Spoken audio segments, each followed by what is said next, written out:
This is the first episode of the podcast arm of the Casting Shadows blog.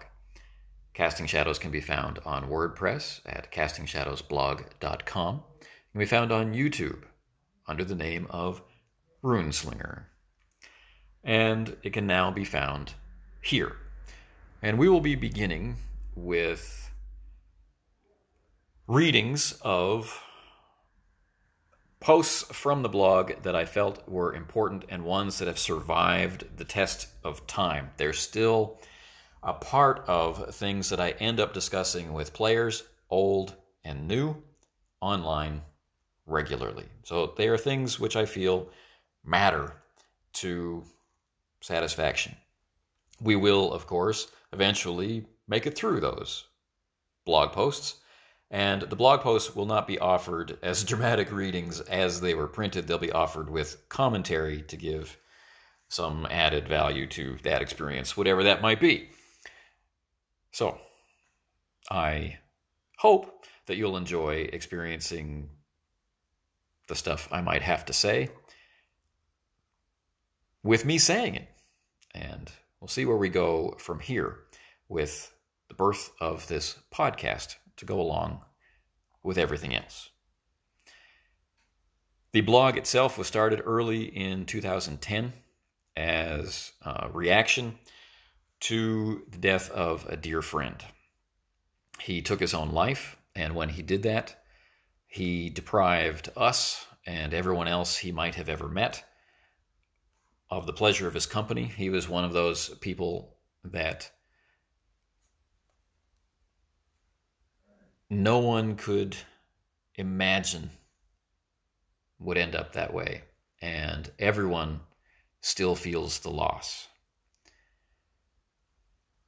Just one of his amazing contributions to the world was how well he ran games and how insightful he was at asking you the right question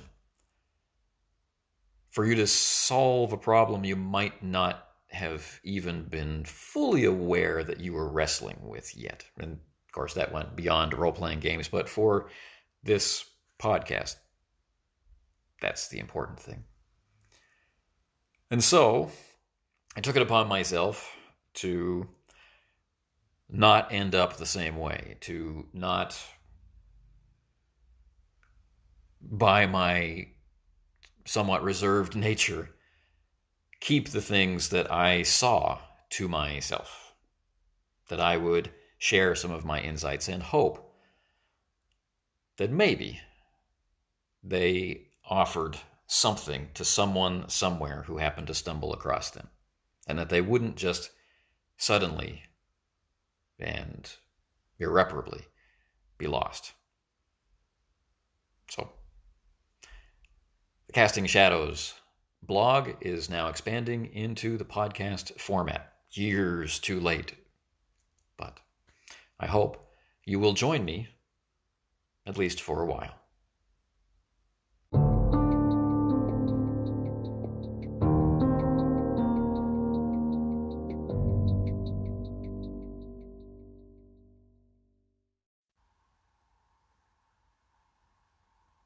On July 23rd, 2010, at 9:48 in the morning, I posted to my months-old blog, the Casting Shadows blog, a WordPress blog. I posted the following title: Premature Imagination. And if that title suggests something to you, that was very intentional, as the body of the text will indicate. And the opening paragraph went like this: if one spends any time at all reading RPG forums, I think one comes away with the sense that, like spies, role players, when discussing systems and mechanics, can often be a bunch of bitchy little girls. It's interesting, in the 10 years since that was written, how uncomfortable it makes me to say that last part of the last sentence, a bunch of bitchy little girls. This is not language that I normally use. It's not language that I used then. But I was quoting a popular, or at least popular in my age group and people with my circle, or a circle of my interests, who was quoting a television show called Burn Notice. And early in its run, when the main character, a spy, has to ask for help from a former Navy SEAL, it was that bit of friendliness that he was greeted with. And of course, it wasn't intended as a gender slight. It was intended to be a presentation of opposites. The show was very concerned in its early days of explaining to us the difference between what a real spy is like and how that might be different from our imagination of a spy, whether that be a James Bond type or, a deadly assassin. The show would go on to become a pretty typical kind of show, but in those early days, it had some spark that I enjoyed, and I got a real kick out of our very capable, very competent, very tough, very hard-pressed, and legitimately hard-done-by main character being greeted by what was ostensibly his closest friend and ally left, calling him this. And it stuck in my head, and it appeared in this opening paragraph, where I'm basically talking to myself. No one is reading the blog at this point 10 years ago.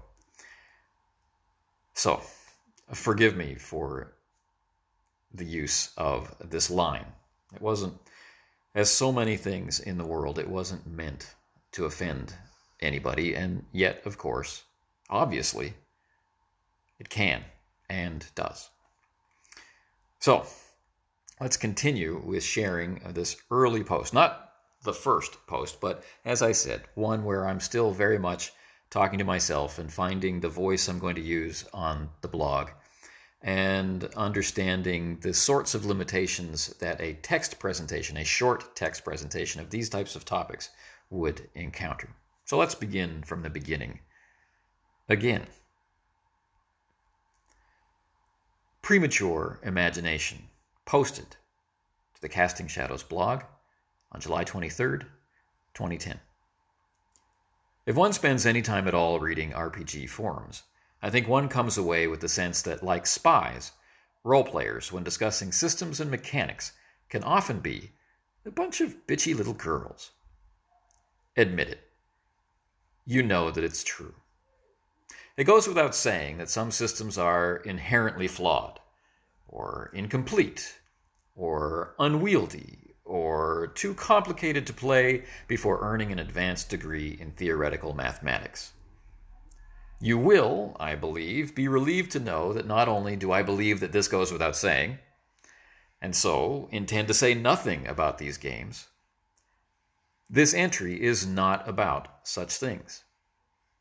We can both wonder later about how a topic which I intended to say nothing about amounted to an entire paragraph all by itself. I digress.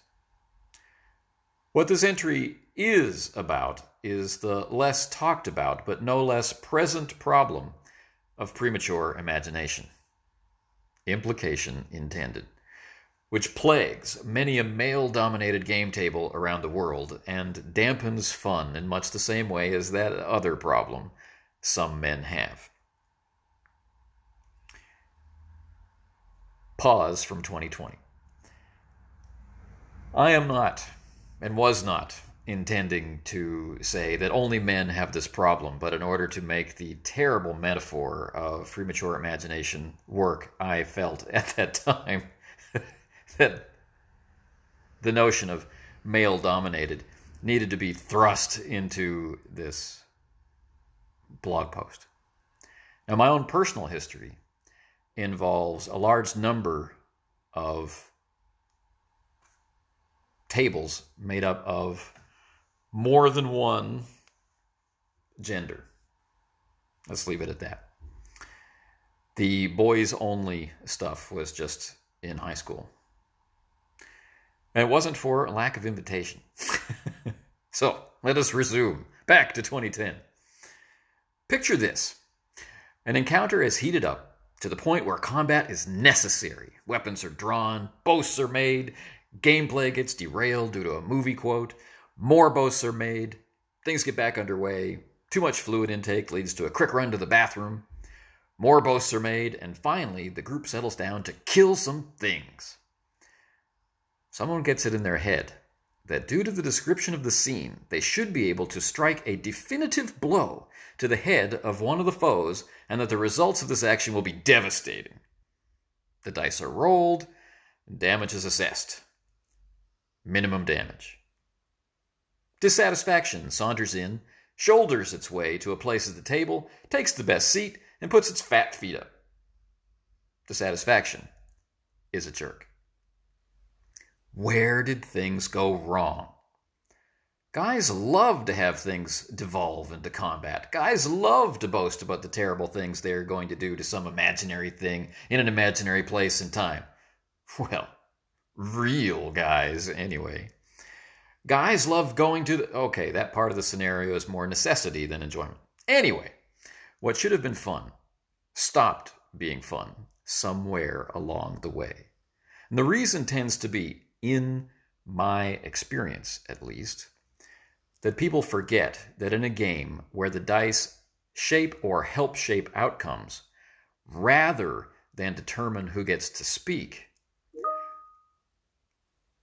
no matter what the game is, those mechanisms determine the outcome of the encounter, not their imagination.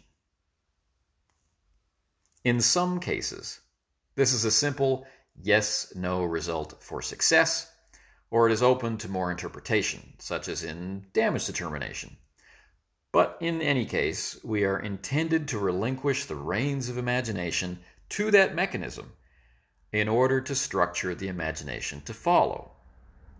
Those who don't may fall prey to premature imagination of the result, and so find the dashed hopes and limp climax of an unexpected and unwelcome resolution to the encounter. And yes, there was a discount on metaphors this morning, and I bought a truckload of discontinued ones. It could just be my perception of events, but it seems to me that early in the evolution of gaming, when things were run with more charts and fewer actual rules, and therefore a greater need to interpret results, that this problem of premature imagination happened less often. I'm quite open to the idea that this is just the haze of memory playing tricks on me, so feel free to comment if you feel, in your experience, I am in error. Still, it seems to me that the growth of the artistic side of the industry and the expansion of flavor text and attitude in the presentation of material has had a certain effect on player expectation of performance. This can be seen very clearly in games like those offered in the 90s by White Wolf, where the mechanisms employed in at least the first and second editions, and to a certain extent in revised. I ended up discontinuing my interest in the World of Darkness when the new World of Darkness was announced. This system, Storyteller, had rolls to hit, followed by rolls to do damage, followed by rolls to not be hit, followed by rolls to resist damage. And this wasn't really seen as part of the resolution process by players, certainly of my acquaintance and players I've talked to afterward. It was seen instead by these people as a gradual alteration of or interference with what they felt should have happened. The players had already imagined the outcome. Some by stating it outright before the dice are rolled. I shoot him in the head, right? The players had already imagined the outcome, and the dice were telling them, nope, sorry, that isn't what happens. This happens instead. There are myriad ways around the curious results one could obtain using the storyteller system in the old world of darkness, but instead of availing oneself of them, when in the grip of premature imagination, some tend to just feel cheated. What can be done? Well, you already know. The answer, amusingly enough, is don't do it. Think about baseball. No, not like that. I mean, think about baseball in the sense that it really isn't over until it's over. Hold off on deciding the outcome until the last die or whatever aspect of randomization is read. Then apply that prodigious and masterfully developed imagination to making the results come to life in the game.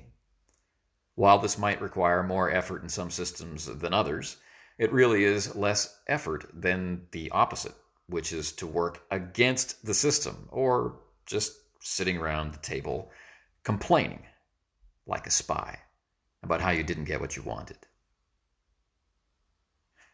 So, that was my initial sharing of an idea that had been with me for quite a while. The notion that there is an order of operations in gaming, and that this order of operations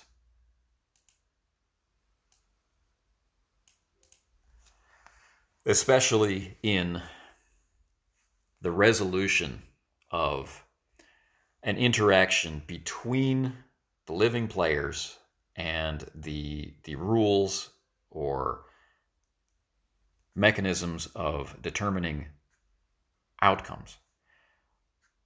That point of interaction needs to happen in a specific order.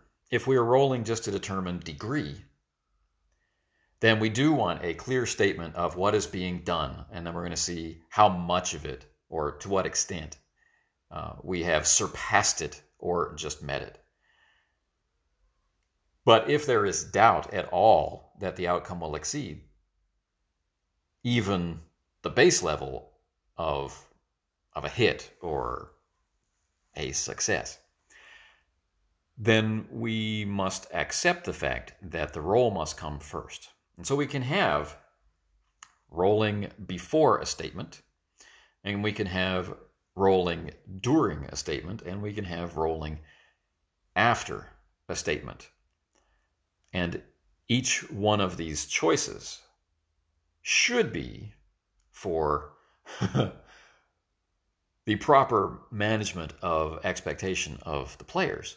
Each one of these things should be clearly spelled out in the game, and if they're not, then this is something that you as an active reader of the game must be looking for to determine where you will have the least friction, where you will be less likely to cause this dissatisfying outcome of players feeling robbed of what they were sure was going to happen. Premature imagination is a funny title that I stuck on a notion that is much more widely known now than when I was first writing about it 10 years ago, and that's a good thing. That more people are aware of it, that it's made more explicit, is a good thing. None of that had anything to do with me or my efforts online, and that's okay. If I helped some people, that's okay. That's enough. Okay, so we have reached the end of the first episode of the Casting Shadows blog, podcast edition, where we, let's not use the word recycling, that's hurtful. Let's say give new life to old material updated with a perspective from 2020. From the Casting Shadows blog. And as we head toward completely new content, I hope you will come along for the ride. And if you're interested in interacting with me, please do so. That this podcast reaches someone is not required, but I think connecting gamers to other gamers and sharing our experience so that we can get a better sense of what we are learning, what we are not learning, what we are making hard for ourselves, and what comes easily to us. Things like these observations are far more valuable when shared than when kept to oneself like some kind of industrial secret. And so, this new voyage in attempting to share has begun and now is ending. So, until next time, take care.